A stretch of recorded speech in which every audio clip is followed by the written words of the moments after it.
اینجا سال 1952. پیرمردی 62 ساله با کت‌شلواری سفید و روحی خسته کنار جاده توی ایالت کنتاکی نشسته بود. توی جیبش اولین چک تأمین اجتماعیش به مبلغ $105 بود. دنیا با زبون بی زبونی به اون میگفت که تموم شد، نوبت تو گذشت، برو و توی ایوون خونت منتظر مرگ باش. این مرد کسی نبود جز هارلند ساندرز. طبق تموم استانداردهای جامعه دیگه شانسی براش وجود نداشت، اما اون هنوزم ناامید نشده بود. ساندرز در اون لحظه به ساعت نگاه کرد، به درونش نگاه کرد، بلند شد و دستور پخت مرغ سوخاریش رو برداشت و با ماشین فورد قدیمیش به دل جاده زد تا رستوران به رستوران ایدش رو بفروشه. 1000 بار نشنید تا یک بله بگیره و همین کله شقی باعث شد پیرمردی که جامعه اون رو تموم شده میدونست امپراتوری KFC رو ساخت. باید بهتون بگم که ساندرز تنها استثنا نبود. کریستیان دیور تا 41 سالگی برند دیور رو خلق نکرده بود. هنری فورد تا 45 سالگی شرکت خودروسازی فورد رو نساخته بود. آدولف داسلر تا 48 سالگی اصلا برند آدیداس رو راه ننداخته بود. میبینی ما تو دنیای زندگی میکنیم که سیستممون طوری طراحی شده که عاشق استاندارد سازیه. سیستم آموزشی و رسانه ها به ما میگن که مسیر موفقیت خطیه. درس بخون، در 20 سالگی کشف شو، در 30 سالگی میلیاردر شو و در فهرست زیر 30 ساله قرار بگیر.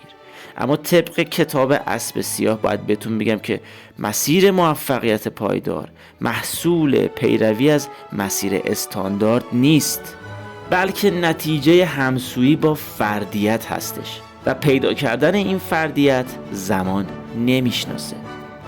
بچه سنکا فیلسوف رواقی یه جمله‌ای داره که انگار برای همین امروز ما نوشته.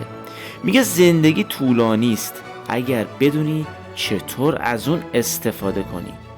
اون معتقد بود که مشکل ما کوتاهی عمر نیست، بلکه اینه که ما زمان زیادی رو صرف نگرانی درباره زمان میکنیم و مدام به ساعت نگاه میکنیم و میگیم دیر شد. اما نویسندگان کتاب اسب سیاه میگن اسب‌های سیاه کسانی هستند که به جای رقابت در مسیری که دیگران تعیین کردن مسیر خودشون رو حفر میکنند. اونا به جای اینکه از خودشون بپرسن که آیا برای شروع دیر شده یا نه، میپرسن که آیا این کار با ذات من همخوانی دارد یا خیر. وقتی جوابت مثبت باشه، سن فقط یک عدد در شناسنامه است. تمام. توی دفترچه مارکوس اورلیوس امپراتور روم باستان یه نوشته پیدا کردم که خطاب به خودش نوشته بود انجیر وقت میخواهد تا انجیر بشود. اگر به من بگویی که انجیر میخواهم میگویم صبر کن، بگذار اول شکوفه بدهد، بعد میوه بدهد و سپس برسد. ما آدما هم همینطوری هستیم. شاید شکوفه دادن یکی در 20 سالگی باشه و میوه دادن یکی دیگه در 60 سالگی. اما مشکل اینجاست که فصل برداشت خودمون رو با ساعت دیگران تنظیم میکنیم. فکر میکنیم که اگر در 30 سالگی مدیرعامل نشدیم باختیم. اما داستان ساندرز، داسلر و دیور نشون میده که گاهی اوقات تمام شکست‌ها و زمین خوردن‌ها و سرگردانی‌های دهه‌های اول زندگی در واقع مقدمه ضروری برای شاهکار پرده دوم بودنه. پس اگر امروز احساس میکنی که از قافله جا موندی، اگه سنت بالا رفته و هنوز اون اتفاق بزرگ نیفتاده، یادت باشه که ساعت روی دیوار داره دروغ میگه. زمان واقعی زمان درونی توست. تا زمانی که نفس میکشی و اشتیاق به خلق کردن داری، بازی هنوز تموم نشده.